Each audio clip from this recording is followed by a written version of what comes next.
This is the European edition of Breaking Banks, the world's #1 FinTech podcast and radio show. We bring you the European unicorns, startups, founders, regulators, and leaders innovating the rapidly evolving FinTech scene today. A truly localized podcast with both English and local language content, with some of the world's most well-known hosts and influencers in the FinTech sector globally. Join us every week as we explore what makes the European Union a phenomenal proving ground for many of the fastest growing FinTech plays in the world today. Okay, let's roll.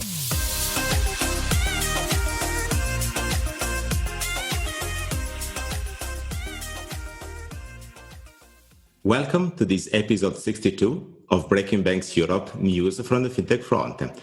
This is your European edition of Breaking Banks, which is the world's favorite FinTech podcast. I am Paolo Sironi, your host today. I'm a book author at night around FinTech innovation, quant finance, and economics, and I work for IBM in daytime, leading the business research for banking and financial markets at the IBM Institute for Business Value. Now, just a few days ago, I have released an outlook about which trends will drive banks' attention in 2021. Who hasn't done that? It happens every new year. But I think this 2021 is special, certainly and not only because 2020 and COVID-19 dominated the headlines everywhere in the world, but also given key FinTech stories from late last year whose impact will be seen in this initial quarter of 2021. Nobody could predict the current series of periodic lockdowns, which have already affected our lifestyle and business expectations.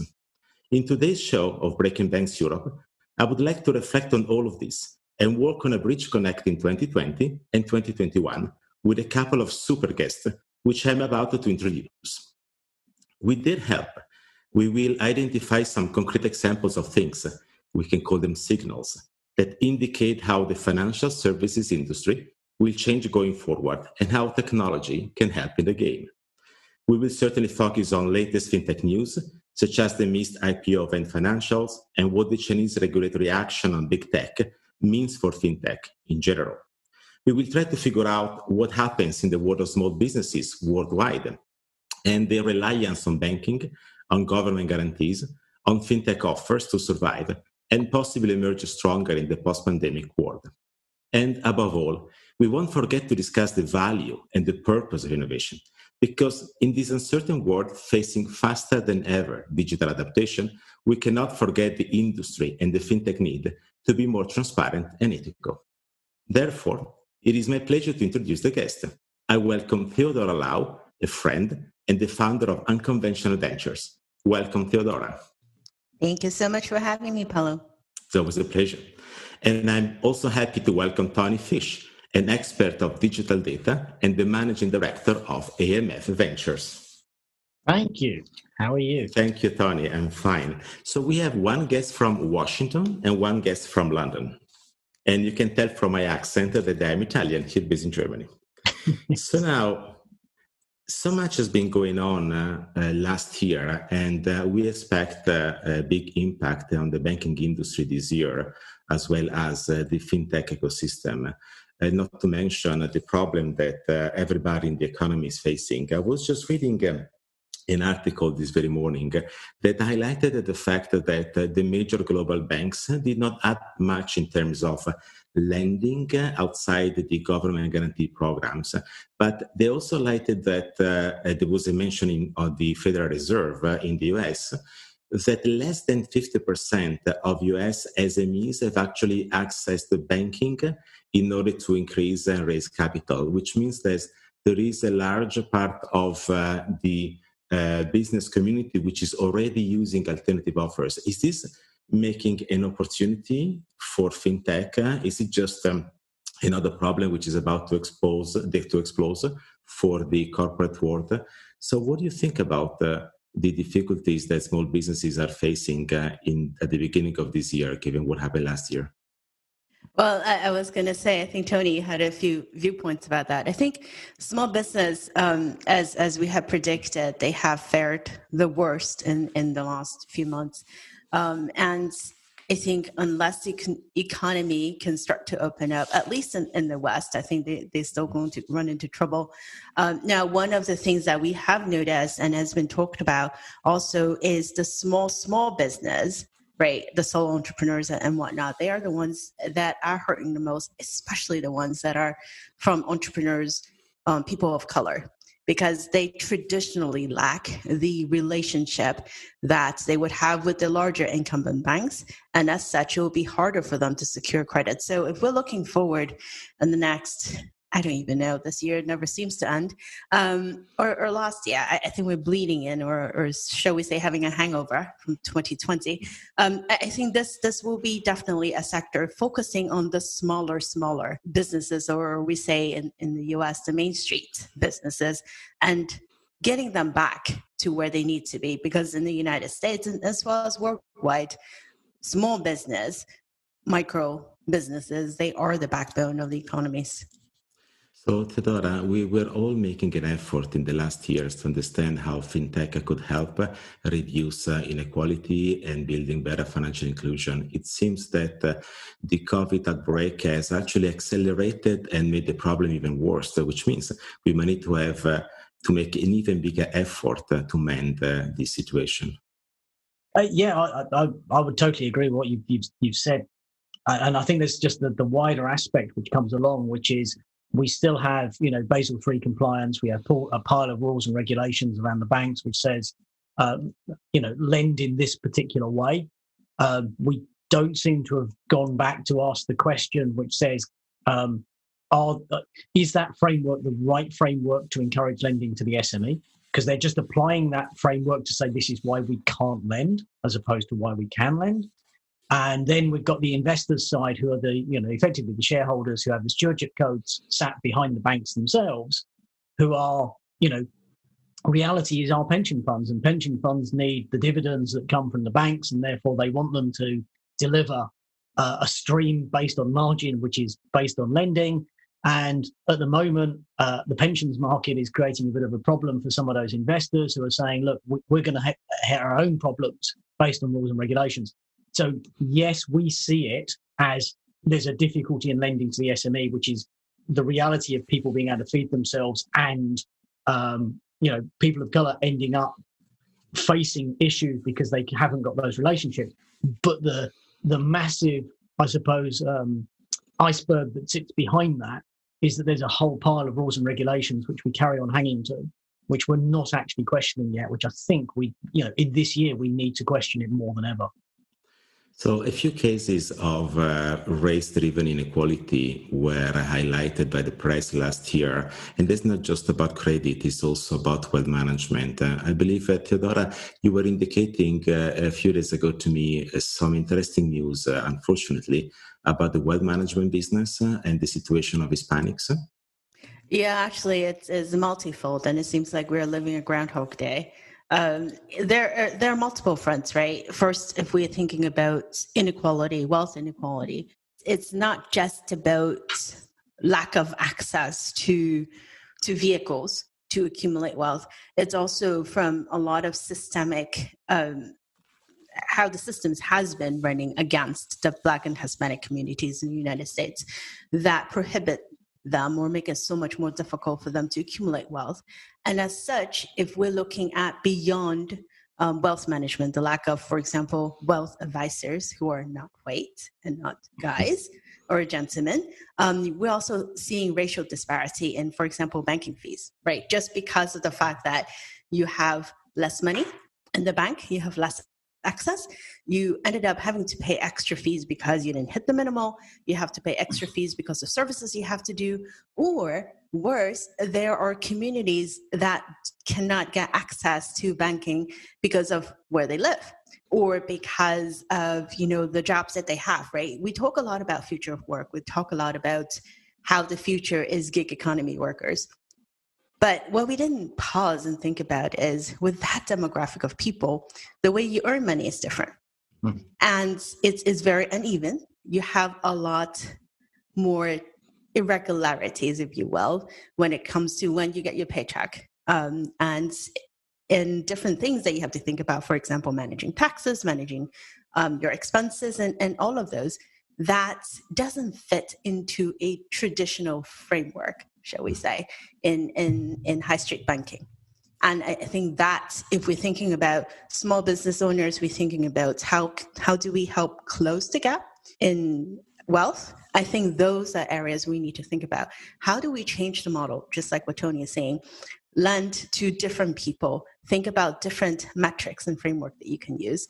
I like what they do, for example, in Asia, right? And Paolo, you're pretty familiar with it, about how some of the big techs have used data and AI to lend to small businesses. Can we think about using different parameters in the West to do something similar? So you're basically saying that it's not just about the frictionless experiences in digital. We also need to change the rules of the game, which involves the regulatory framework, I believe, because it touches elements like incentives, capital adequacies, and so on and so forth.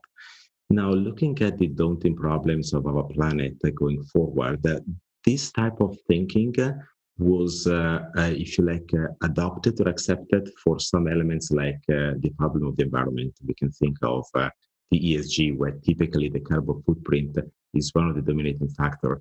The regulators are trying to figure out how to invite the industry, also the FinTech and the big tech players, to basically press ahead in terms of looking at those situations and opportunities which will make the best into our future in terms of the transformation to a carbon neutral society. But we also know that it's easier said than done. So there might be issues in terms of how we look at the data if we have enough transparency to judge the actions of all of the players. So if you think about the ESG, it certainly will dominate the headlines this year. Tony, what do you think we will see this year? What I find fascinating, I think, is the linkage between the last sort of section there in lending to SMEs and ESG. And as Theodora picked and sort of peeled the onion for a number of layers, there's another layer within there, which is we currently have a pile of KPIs where people inside the bank are rewarded. And what we've done over many years is we've reduced people's salaries and increased their bonuses. And we've said that you meet these KPIs to be able to basically earn the amount of money. But to reach your KPI and receive your bonus, you've got to cross-sell. And in cross-selling, it means that you naturally end up having to sell your products to certain groups. So inside the bank, or in the banking industry, we have a number of structures which actually favor certain products to certain people so that the actual people in the institute can actually earn the money. Then you whiz over to the data AI piece and the lending and saying, yes, we could do it slightly differently, but then we end up with the delegated authority problem, that suddenly the machine is actually a delegated authority where actually that delegated authority was to a person. And once the machine is running and the algorithm's running, we're not sure what it's doing.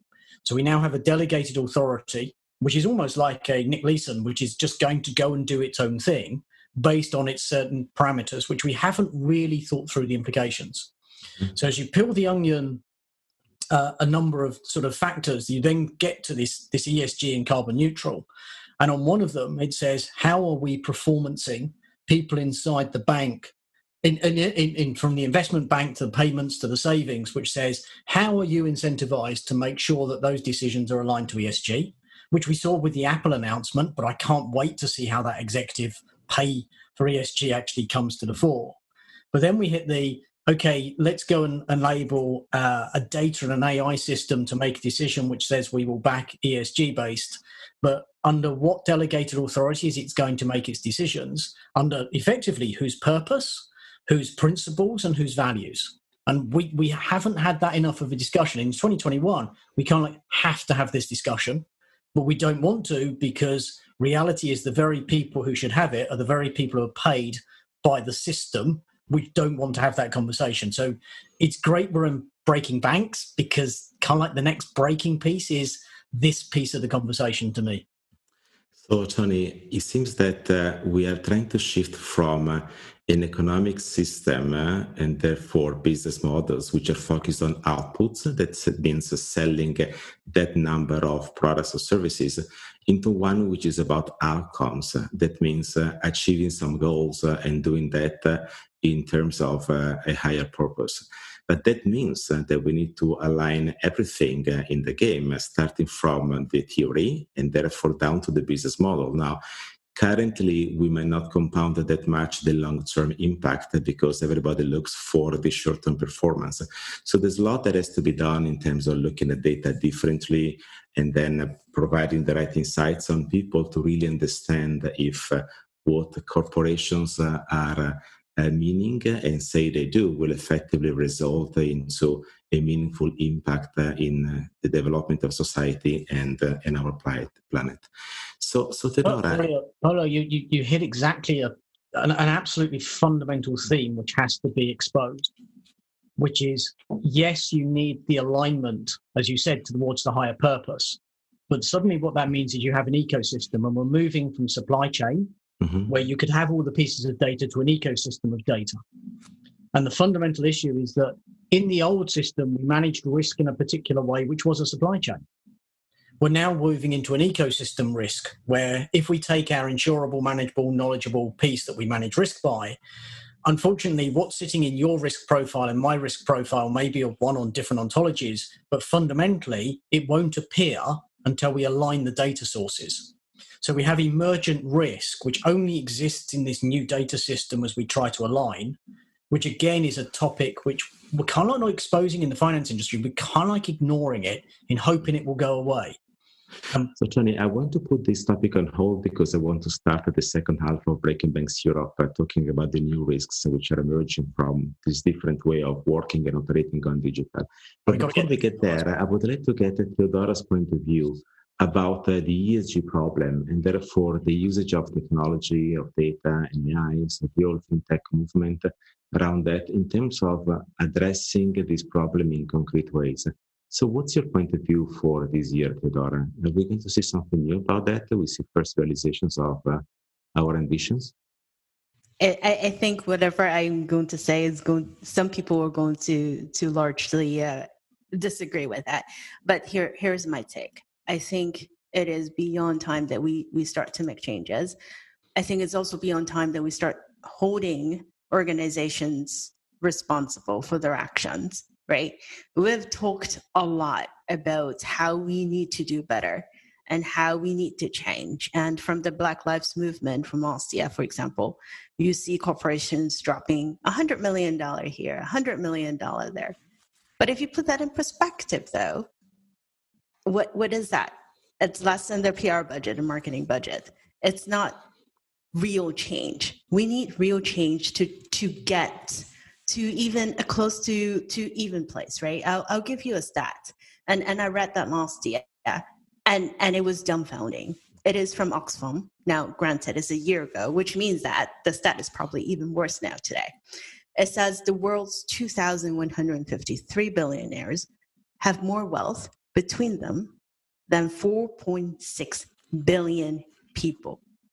Put it visually, if everybody were to sit on their own wealth piled up in $100 bills, a middle-class person in a rich country would be at the height of a chair. The world's two richest people would be in outer space. The rest of the people on the floor. Now, picture that. And what can we do about it? Do we think $1 million here, $1 million there to invest in Black businesses is going to change the dial? I don't think so. We need way more. And it starts with everything that we do, everything that we touch, starting from education, giving them an equal playing field, starting from housing, getting them the ability to accumulate wealth, starting from not just hiring people at the entry level, but actually actively promoting them, creating a culture that welcomes different people. How often do we still see, on the picture where the top 20 CEOs, all same gender, and they all look different? I mean, I love the two of you. So, don't be offended. But I think, it's fun to have, different viewpoints, isn't it? So, Theodora, we're basically saying that the problem is getting worse. I was reading an article by Ray Dalio mentioning some statistics that indicate the distribution of the wealth in the United States of America to be today equal to what it was in the 1950s. And so basically, in the 1950s, the top 0.1% of US Americans owned like 20% circa of the US wealth, and the bottom 90% own the same amount. In the 1990s, the top 0.1 earned half of that because the middle class was increasing. But in 2018, we were back to 1950s, and I am afraid that this would be accelerated in terms of polarization because of the COVID-19 outbreak. So right at the time when we started thinking that we had to address some of these issues, it seems like they are running ahead. Now, all of this makes the problem even more complex, also in terms of how technology and digital technology can transform the system in a way that we can keep the communities engaged, and we change the rule of the game in order to address not just access, but also equality. Now, as we know, the pandemic is also forcing people to change the way they work. Not everybody can work from home. Those that work from home don't have the same conditions. Some have children at home, others have parents to take care of.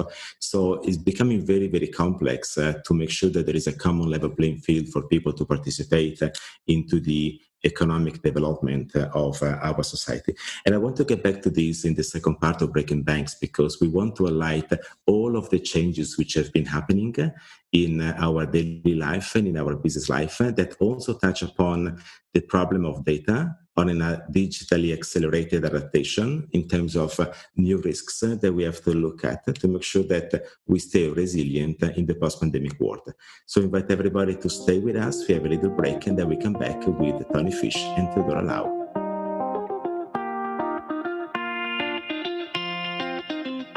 The FTS Group builds innovation ecosystems. We engage incumbents, investors, entrepreneurs, technology partners, and regulators to build trusted and connected fintech tribes around the world. We firmly believe that innovation in financial services will truly improve people's lives. Learn more on ftsgroup.eu.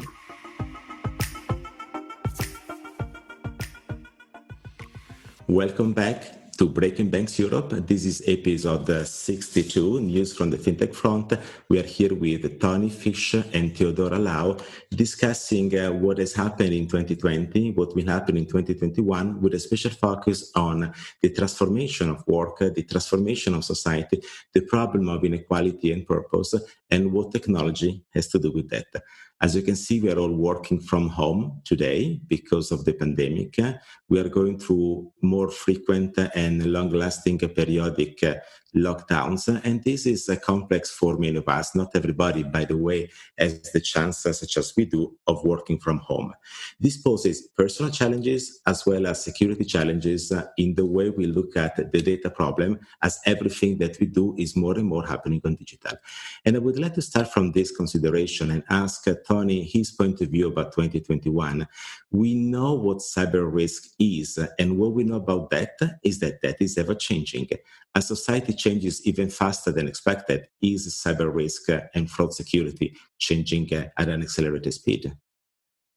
Got to come off mute. That's the phrase of 2020, 2021. Yes, the answer to the simple answer to it is yes. I suppose I remain with the question that we know walls don't work to keep things out. And there has been a attrition of building walls to try and defend with cyber risk without actually, I suppose, fundamentally understanding what are the risks we're actually trying to orientate towards. And the problem with cyber risk, it's become an enormous chunk of people's budget that you kind of have to spend. And what we're starting to see is the emergence of new risks coming into the fore, which, yes, cyber still exists. Yes, we've still got to concentrate on it. But a new set of risks are starting to occur because we are now digital businesses.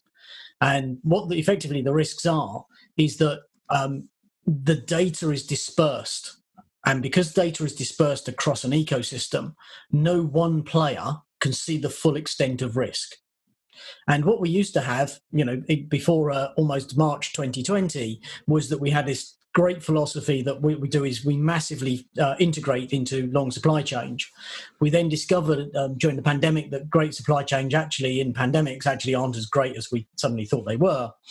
As we've moved to distributed, which is a great alternative-ish, maybe, which are definitely alternative, we're suddenly seeing that different players have different pieces of information.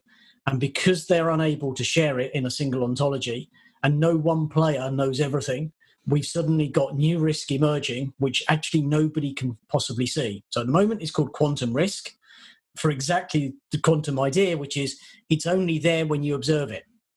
And actually, when you observe it, it might not actually be what you think it currently is. So we've got a new problem that's coming along, which is kind of like a cyber risk, but it's a new level of risk which we don't really understand. So, Tony, in my literature, I often discuss the shift from determinism to holism, which technology and our understanding of the world permit us to think of more than ever in our past. So as we see that the supply chain becomes less linear and more distributed, we understand that we need to have a bigger picture and we need to look at the data in very different ways in order to address all of the daunting issues that we have to face, especially in regards of cybersecurity. So it means having a holistic perspective of what happens there, being capable of mixing the data sources also within the organization, because sometimes banks build walls around their business units, while they should basically share the data to make sure they identify potential frauds in different ways by crossing wealth management, with credit and lending, with different type of operations.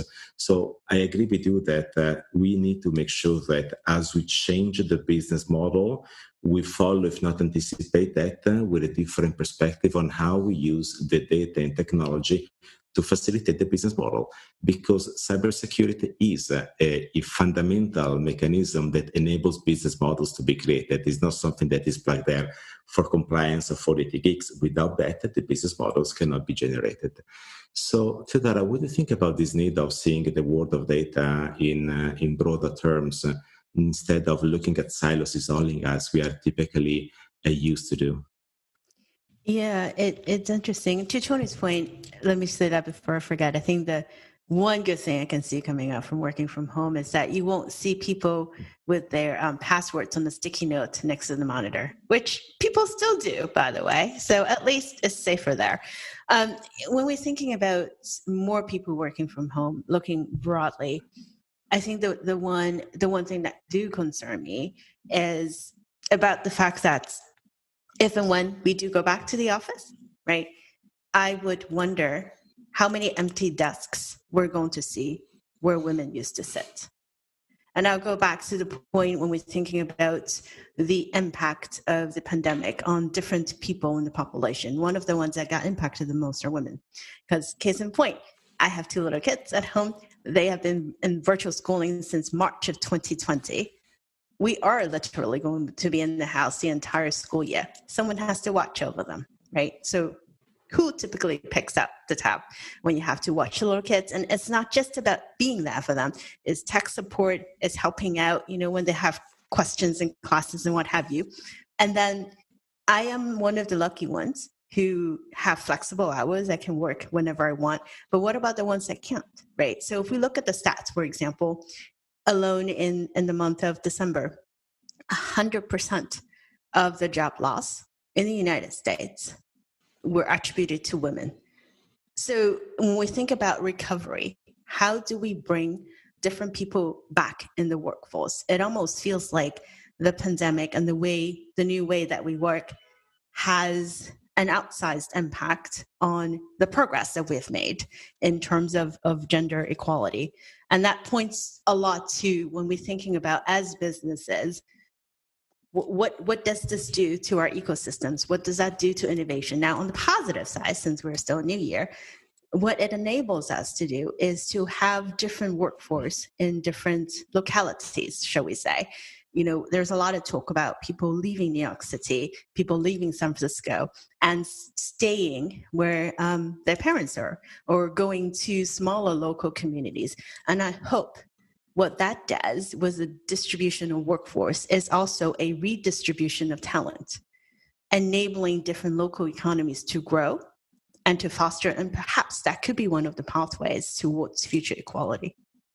It's a thing that having learned to work from home has proven that we can reach out to talent, even though that is not centralized. But that requires an extra, as you mentioned, responsibility to make sure that, again, we are playing a fair game, because not everybody has the chance effectively to work from home. Now, in your experience, Theodora, you are a very dedicated professional. I remember before 2020 that you were traveling a lot for business internationally. Now, is your work and personal life better balanced now that you can work from home, or is it worse? Tell you the truth, it's awful. But it's bad not because of the fact that I can work from home. It's bad because we have work from home plus pandemic plus children being at home full time, right? And I think that's one of the things we need to think about. I saw a recent news about a big bank in the United States that says that they are planning to bring everyone back to the office when this is over, because they feel like people were not productive in the last half year. And what I would caution people to think about is what we had experienced is not a typical work from home. I've worked from home, on and off for years. This is not normal, right? Whatever normal is nowadays. This is us being humans trying to multitask under an environment that is extremely stressful, that is very different. I remember, meeting you, for example, Paolo, in New York. That was nice. We cannot do that anymore, right? The nature of human being able to actually reach out to people and make a face-to-face connection, that's gone. So that adds the stress to everything that we do. And that's why people are working longer hours. That's why it's a little bit harder to juggle. And again, like I said, we are one of the few that can do that. 1 in 3 households in the United States do not have that privilege. Being able to work from home is a privilege to many. To solve the upwards mobility, Paolo, earlier you were talking about wealth and the inequality between the have and the have-nots in the United States. Where we are right now as a developed nation, we are in the bottom compared to everyone else in terms of social mobility. We need to get that access to people so they can actually get into the connected world. In banking, we talk a lot about digital banking. We talk a lot about how we don't need branches anymore because it's an overhead, how people want to do everything online. What we forgot is that a third of the people cannot do that. What are we doing for them? So, Tony, it is true that the pandemic is making working from home extremely complex beyond what we thought would have looked like, because the macro conditions around us are not favoring that. Notwithstanding, it might be that just thinking of working from home, even in normal conditions, may not be fit for purpose for everybody, because it's not just about digital access, it's about the rule of the game around us. So we need to understand how technology plugs itself into a set of rules, into an engagement mechanism for employees and for society. So what is your reflection about what has been happening in these 2020 extreme times of working from home, and there is a lesson learned that we need to consider for 2021? I applaud what Theodora said, that so many people are not seeing the reality of what happens. And I've bummed them into a series of Bs. And what used to be a blue-collar worker problem that people were bored, you've now got a white-collar problem where people are bored. And they're bored of working at home, not being able to go out, and partly that travel and doing various exciting things was part of how they kept themselves entertained. And suddenly just sitting in front of a machine and doing Zoom calls all day long is very boring.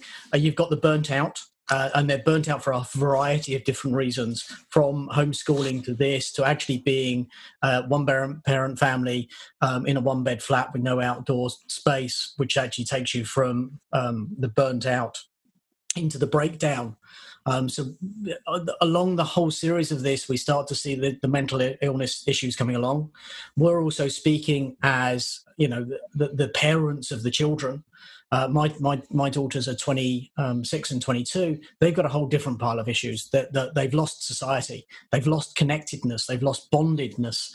They're going into the workplace where we all can phone people up and have a chat because we've built relationships over years. They have none of that. So how the earth are they going to get their training, their mentoring, their coaching? So we're seeing a lost generation there. We're seeing the students being educated not in the way that we have previously, so we've got a series of lost generations already starting to emerge, and how we're going to integrate that back into our problems going forwards. Then you come to the banking industry, kind of like as we sit there, and these are both professionals coming into the industry. They're also professionals who are going to use the industry, and they're going to have entirely different perspectives of what's coming forward.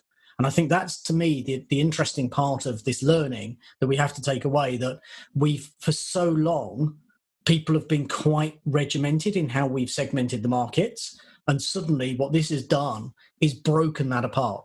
And again, in a way, breaking banks, we've looked at breaking banks internally and innovation and all this. Actually, the market itself is going to come with a completely different set of perspectives as well. So we need to see the full picture when we plug in technology, because it's not, again, about facilitating people to work on digital, but making sure that everything that happens around them enables them to do that with balance in a fair way, to be, a net positive instead of becoming a permanent net negative beyond the exceptionality of the COVID-19 outbreak. Now, if there's one thing that we've been discussing today, is the need in 2021 to regain a holistic perspective about everything which is going on in the usage of digital technology, looking at security, thinking about the regulation and the engagement mechanism. One piece of news that struck my attention at the end of last year, which is still creating a large debate this year, is the intervention of the Chinese regulators on the big tech that we thought were the gods on the planet and beyond the planet, which in reality might face new challenges going forward, because their impact on the overall picture was beyond what everybody thought at the very beginning. And somehow some regulators think they have to undo this in a way to create more opportunities for competition, for example, for better understanding of how credit is distributed and is risk managed across the board. So what do you think about this? Are we going to see the breaking of the big tech instead of the breaking of the banks in 2021? That seems like something that's still playing out, isn't it, Paolo? And I think what has been interesting is, if we think about big tech per se, right, in Asia, obviously, the Ant group is one of the most dominant player, but there's also Tencent, right? Mm-hmm. And then in Southeast Asia, there's also Grab and Gojek and the likes of it, and also in India. So let's not forget, there are multiple versions of such big tech that's in play in the East. And now, when we move towards the West, obviously, now we're talking about regulation against the Googles of the likes. I think it remains to be seen. I don't know what you guys think, but I think there's so much fluctuation. It almost seems like whichever paper that you read, you have a different flavor on what's going on. I still personally am amazed at what Ant and Tencent have been able to do. Early in the show, we talked about SMBs, right? We talk about banks being able to or unable to meet their needs. And therein it lies the classic example of how others do it. If you look at what Ant Group and Tencent have been doing, much of their market is focused on how do they cater to the needs of the micro and small entrepreneurs, about their ability to lend to them when they need it and how they need it. And, at a push of a button, it's quick and simple. That's how it needs to be. Similar in India. So I think it remains to be seen what's going on. I think it's really hard, at least personally, to say one thing on if we are going to be breaking the big techs. Tony, what about you? So I oddly enough, I wrote a book in 2002, and it was called Open Gardens. And the reason it was called Open Gardens, because it was a antipathy of the walled garden. So the walled garden was CompuServe, AOL, and everybody who controlled it. And they were kind of like the big tech of their day. And I took the viewpoint that decentralization and open gardens, open source, commons effectively was going to be the route forward. And kind of like we're still there 20 years later, having the same debate between centralized and decentralized. And it is breaking something up good. And fundamentally, the problem I've got is one of regulation. And it's something that Theodora said earlier, that we quite often look to our economic structures of regulation as a mechanism of controlling something, where we don't look at it and go, actually, regulation is the wrong thing to do, because regulation basically says we keep the business exactly where it is and we try to control it, rather than trying to migrate the business to be in a better place, where in a better place would be where it actually serves the society and the user better, where the user actually has trust in what's going on. And what we do is we use regulation to keep businesses in exactly the same place where they exploit people and they're untrusted, as opposed to moving the business to where it doesn't exploit people and it can be trusted. So I think fundamentally we have an economics question, and people like Professor Paul Collier on the future of capitalism and many other people are starting to write that the pure rent-based shareholder primacy view of holding together what we're doing as a market structure is the thing that's starting to fall apart, because we see that it will never serve what we want to do on our route to, effectively an ESG non-financial based measurement, where value effectively accrues to all of us in very different ways. Back to your analogies of the chairs and reaching to the moon, where we've got to end up with a different part of society. So I'm not convinced that we're going to break up or not break up any of it. I'm pretty convinced that we're still not having the discussion which says what is a better way of forming businesses which allow us to serve society better.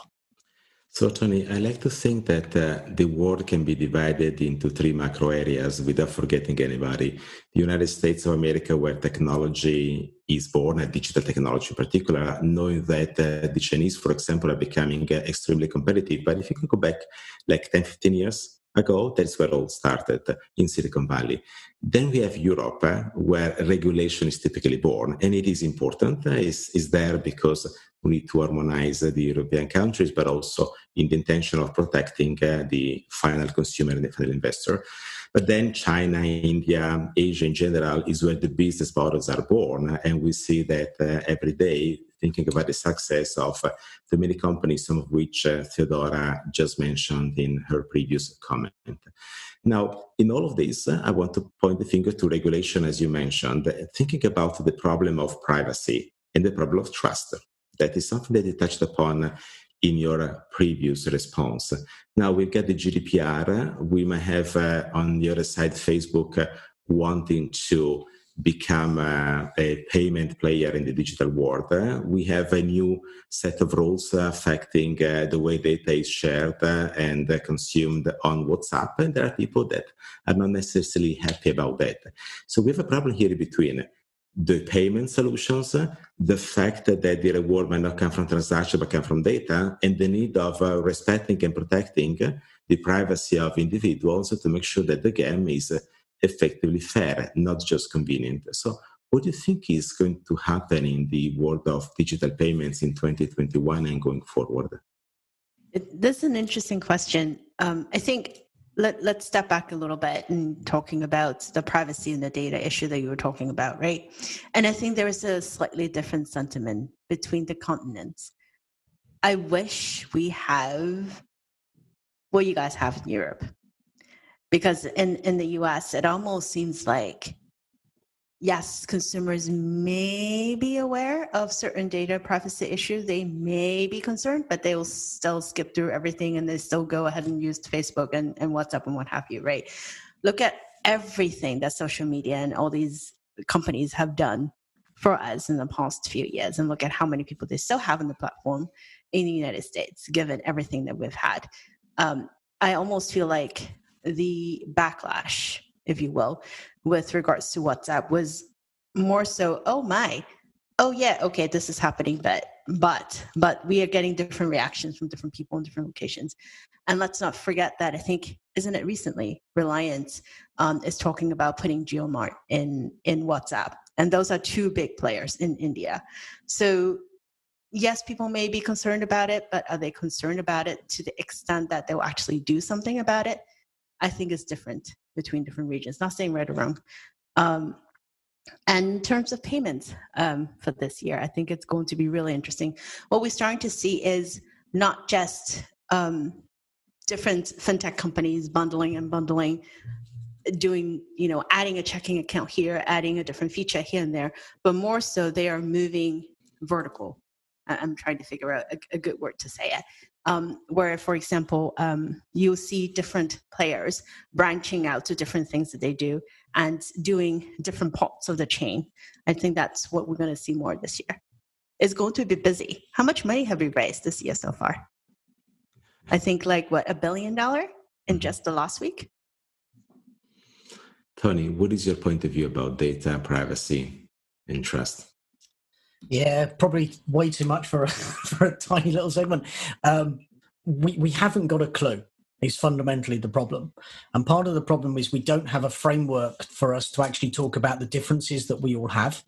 And even if you take payment as a mechanism for some people allows buying food and water, effectively survival, day-to-day survival, and that's what they use payment for.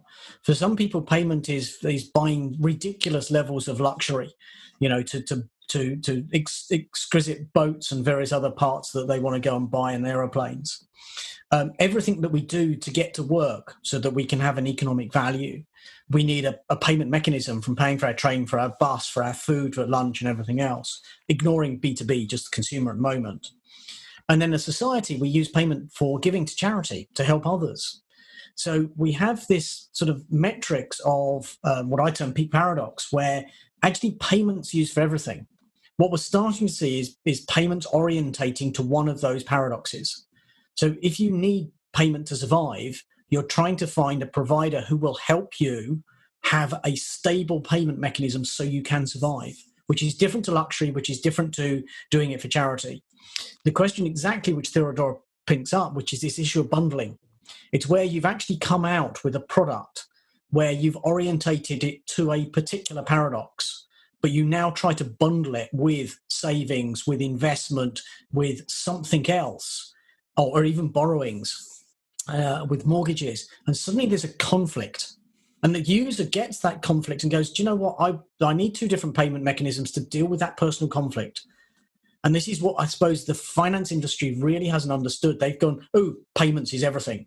And it's not. We have an affinity to what I use that payment mechanism for, which is deeply rooted to why I believe that organization has a purpose, which then comes back to your issue of privacy and trust. So if I'm only using it to pay to survive, I don't give a monkeys. When I'm suddenly using it all for my luxury products, I don't want anybody to know. I want massive privacy. So there's a much more subtle language we've got to use around what's happening in payments, rather than just, oh, it's payments, it's privacy. That is kind of like a 1980s argument. And we've got to have the real subtlety of a 2020 argument and 2021 argument and go, I know it's finite, and I know it's really nichey, and I know it gets really up people's noses because they want to do this, the big, broad painting on the wall, but we've got to get down to the tiny little mosaics which made the Roman mural and go, why is it that color? Because unless we do that level, we ain't going to move forward. So Tony, if there's anything that we said today, is that we cannot just focus on the narrow elements, like doing something good, but we need to have the bigger picture. Therefore, we even need to move beyond good, which leads to the last question for Theodora Lau of today's Breaking Banks European podcast. That is the upcoming book, Beyond Good. Can you tell us something about that? Thank you for the plug, Paolo. It's exactly what Tony said, is how do we think beyond what we have today? How do we create purpose? We believe that profits and purpose can and should and have to coexist. Is not something tangential and definitely not an afterthought, especially in financial services. And so in the book, we used a lot of different examples and quotes, including yours, on thoughts on how we can move beyond where we are right now. One of the example I love the most is Sunrise Banks. It is a B Corp. It's a financial institution that has grown tremendously in the past 25 years in the middle of the country, where they're serving the needs of immigrants. And their success, we wanted to portray it, is to demonstrate to others there is a different path forward. And we also use examples such as aspiration. We talked a lot about ESG. We talked a lot about how do we line up our values to what we do and stay focused on clean money, right? They're a FinTech.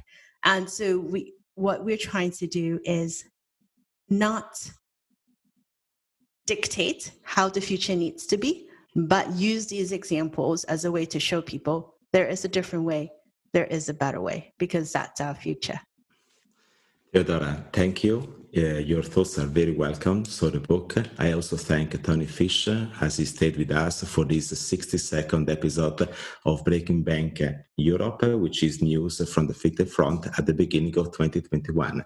I thank the audience because everybody stayed with us in the first and the second half of the show. I invite everybody to follow us on their preferred podcast platform. And this is a wrap. See you next week. Thanks for listening to Breaking Banks Europe, a Provoke Media podcast in cooperation with FinTech Stage. Don't forget to tweet us out, shout out, or post to the team at Breaking Banks EU on Twitter. If there's something or someone you'd like to hear on our cast, let us know. See you next week on Breaking Banks Europe.